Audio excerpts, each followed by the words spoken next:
Good morning, everyone, and thank you for joining us here for this Facebook Live. We'll talk about the weather. Yeah. And we also had a little lunar eclipse Oh, this that morning. little thing. That was pretty cool. You're getting lots of pictures of it this morning. Tons of pictures. It's awesome. It was neat to see. A reminder for you here, you can find us live on Facebook each and every weekday morning. We go live about 8 o'clock for you.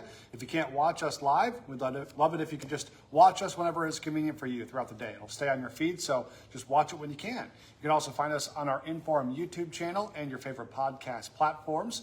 Just go to inforum.com/podcast and you can look for the Inforum Minute. All right, today, a little cooler than yesterday. Yeah. Not bad, though. Mainly dealing with fog. though. It's soupy this morning, especially Highway 2. That corridor is where this little frontal boundary has set up, and so along and north of that, you're pretty soupy. Devil's Lake, Grand Forks, down through Cooperstown, all the way over to Crookston, Bemidji have all been dealing with fog this morning.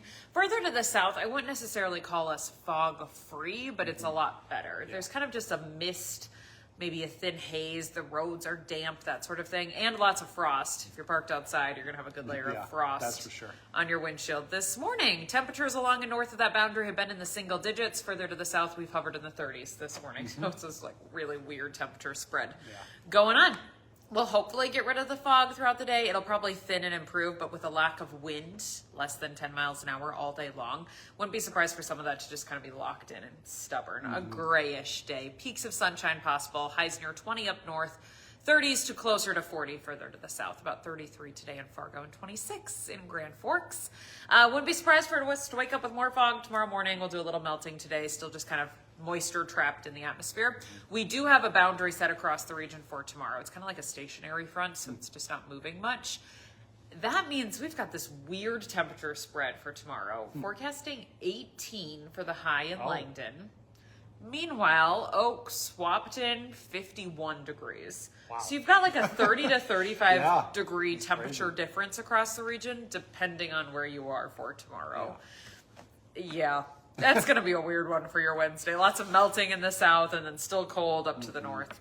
Big split. Yeah. So that's what we'll have for your Wednesday. Again, watching out for some fog in the morning. Wind turns around to the north at about 10 to 20 miles an hour. Wouldn't be surprised for there to be a little fog on Thursday. We'll see as we get closer.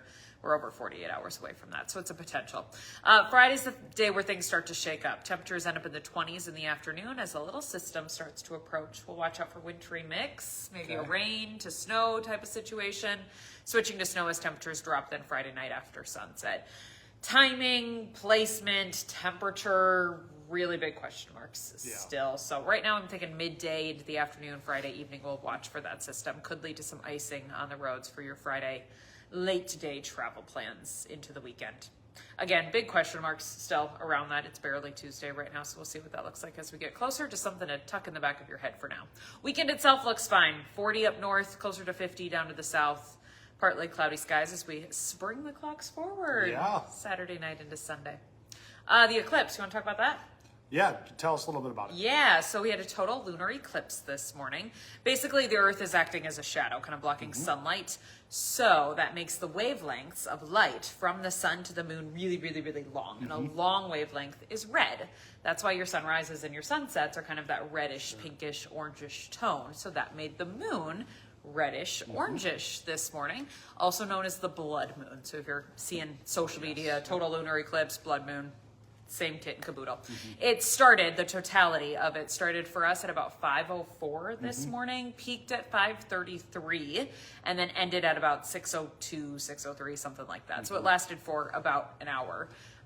Still had partial eclipse through the 6 o'clock hour, and our moonset was at 7:06, so it was gone by then, but it's kind of cool. Yeah, it was. Fog and clouds made it tricky, so not everybody got to see it. We did line up a perfectly little clear patch here in Fargo, which means our cameraman Travis was live on it this morning, which was really cool to have. We had it in our tower cam. Kind of followed it all Yeah, it was fun to keep track of, and now the next one's New Year's 28 into 29, so we've got a few years until we can see another one again.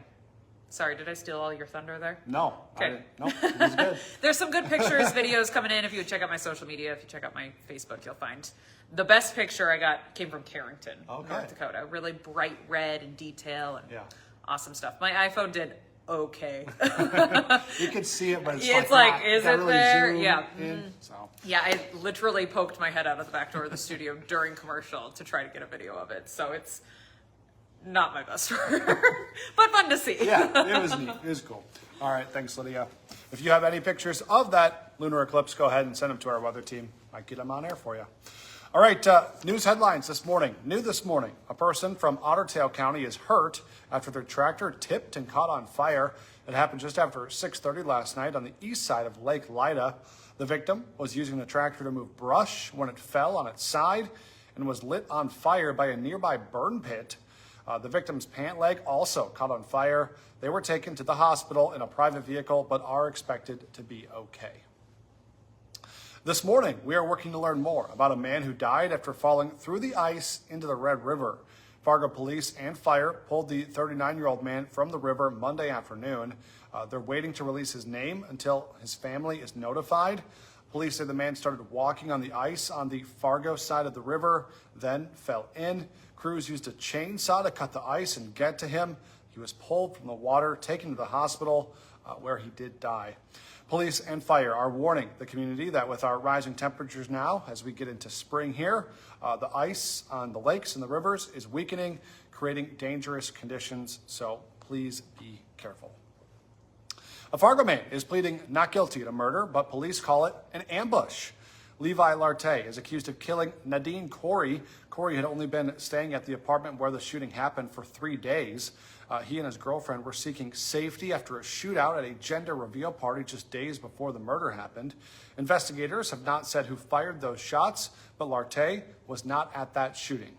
However, going through his phone, they found a rap song that Larte had written about Corey. Larte is due back in court next month. A trial date has not been set as of right now. Fargo City Commissioners have delayed a decision on a proposed ban on flavored nicotine products in the city until after the June 9th election. Commissioners ultimately decided to have more discussions on the topic, and they want more solid facts before they make a final decision. At that same meeting last night, the City Commission voted to give the Human Rights Commission 60 more days to work on completing a restructure of their board and what their future looks like going forward.